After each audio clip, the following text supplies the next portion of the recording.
Hello everyone and welcome to my attempt at beating Pokemon Shield using only my starter.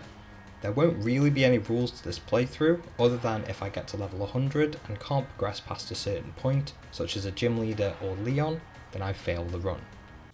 I chose Grookey as my starter for no real reason and had my first battle with Hop. This battle is literally the easiest in the game, so I made short work of his Wooloo and Sobble. After defeating Hop, I made my way to the Slumbering Weald, where we meet Zamazenta for the first time. Then after a quick catching lesson from Leon, we head for Professor Magnolia's house, where we battle Hop again, once again easily taking out his team. I then get the letter of endorsement and head for the wild area, and then on to Motorstoke, where I meet Bede. I registered for the gym challenge and listened to Chairman Rose ramble about it, before I can move on to yet another battle with Hop.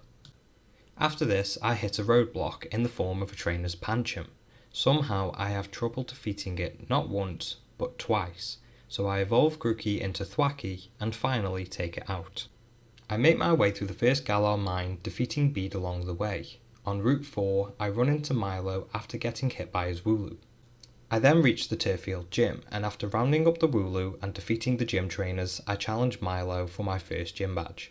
Because Milo specialises in grass types, neither of us has an advantage, but after taking out his Gossifleur, Dynamax Eldegoss proved too bulky for my own Dynamax to defeat. After a few more hits though, I defeat both of his Pokemon and secure myself the grass badge. Once I get the Rotom bike, Hop challenges me to another battle, this time with a couple of evolved Pokemon. After taking out his Wooloo, he sent out Corvisquire, the only Pokemon he has capable of making this battle difficult. Fortunately, Thwackey is bulky enough to take some super effective hits, and once Corvisquire is down, I make quick work of his Drizzile. I made my way to Hulbury, clear the gym mission, and challenge Nessa for my second badge. Having the type advantage in this gym, I two-shot Goldeen, Oko Arrokuda, Oko Dynamax Dreadnought, and get the water badge without any difficulty. Which brings me back to the Motorstoke gym, the biggest hurdle at this point in the game. I lose twice to the wild Sizzlipede in the gym mission, but luckily there is a move I can teach Thwackey, but not until it evolves. So I evolve Thwackey into Rillaboom and teach it Earthquake, which OHKOs the gym trainers and wild Pokemon except Sizzlipede, which takes another hit. Now it's time for Kabu. Due to bug resisting ground, Gigantamax Centiskorch defeats me the first time. On my second go, I Earthquake Ninetales, Arcanine goes down from an Earthquake and knockoff, and after a few max quakes, Centiskorch finally goes down as well, awarding me the fire badge. With that hurdle out of the way, I head to Stowonside, quickly defeat Hop once again, and enter the gym to take on Alistair. A single drum beating takes out Yamask, a few earthquakes make short work of Mimikyu, knockoff takes out Cursula, and a single max darkness takes out Gigantamax Gengar, granting me the ghost badge. After defeating Bede for the second time, I travel through Glimwood Tangle to Ballonlea, take on and easily beat the gym trainers, and finally challenge Opal. Despite being a fairy gym, Opal has two of my weaknesses. Weezing takes me out the first time, and Togekiss takes me out the second time. I train some more and try again. This time I take them both out.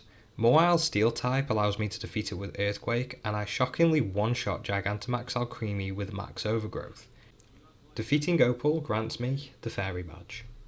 I defeat Hop yet again and head to Circhester, clear the gym mission and challenge Maloney. Having Frostmoth, Darmanitan and Lapras, I thought this would be the most difficult of the gyms.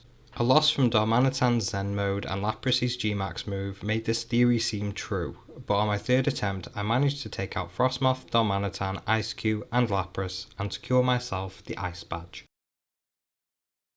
I defeat Hop for the 10th time and battle Marnie outside Spikemuth. Once inside I have a problem.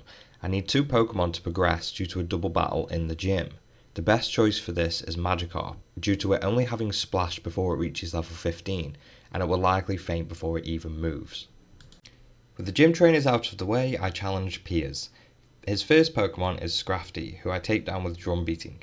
His Malamar goes down to a few knockoffs, Obstagoon is OHKO'd by a Body Press, and Skuntank takes a couple of Earthquakes before going down. With that, I am awarded the Dark Badge. Now it's time for Raihan, and Magikarp's time to shout.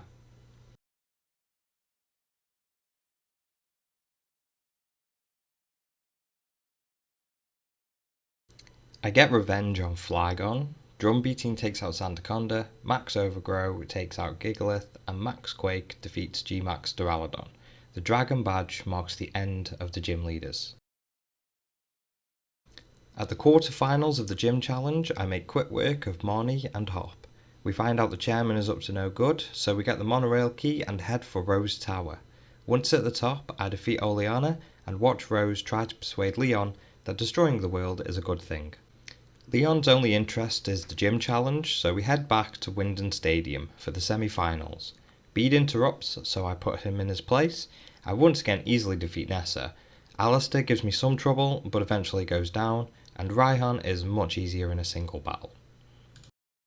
Rose then interrupts us right before my battle with Leon to say he's bringing about the darkest day once again. I go and pick up the rusted shield from the slumbering Weald and earthquake his whole team. Eternatus beats me the first time, but the second I get lucky, so it Eternamaxes.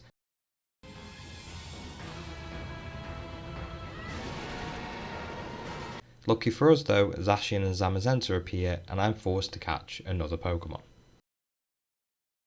I put Eternatus in the PC and finally challenge Leon.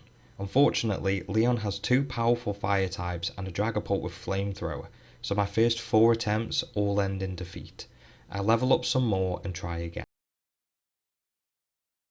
I successfully take out his Aegislash and Cinderace with Earthquake. Dragapult takes a couple of Brutal Swings, Haxorus goes down with a few Drain Punches, and Seismitoad goes down with a Drum Beating. By far the most difficult part of this fight and this whole run was Leon's Charizard. G-Max Wildfire not only deals massive damage to Rillaboom, but it also has the side effect of burning after every turn.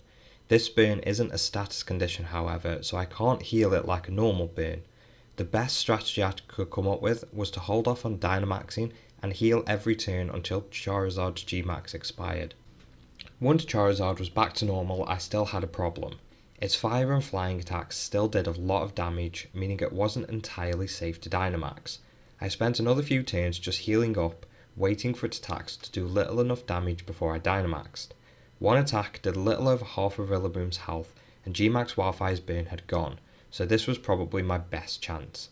I Dynamaxed and managed to barely survive a Fire Blast.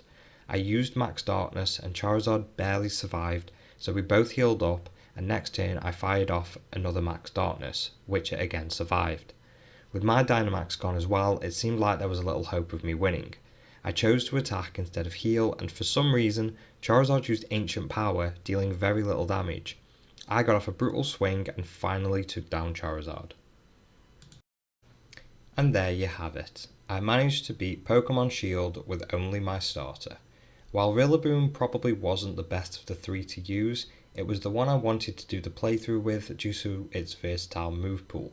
There were a few moments of the run where I thought I may not succeed, but fortunately I managed to push through. I finished the game with Rillaboom at level 89, which is surprisingly lower than I was expecting. If you enjoyed this video, please consider liking and subscribing, and let me know in the comments what you would have done differently, or if there was anything I missed that would have made the run easier for me. Thank you for watching, I hope you all have a wonderful day, and I'll catch you next time.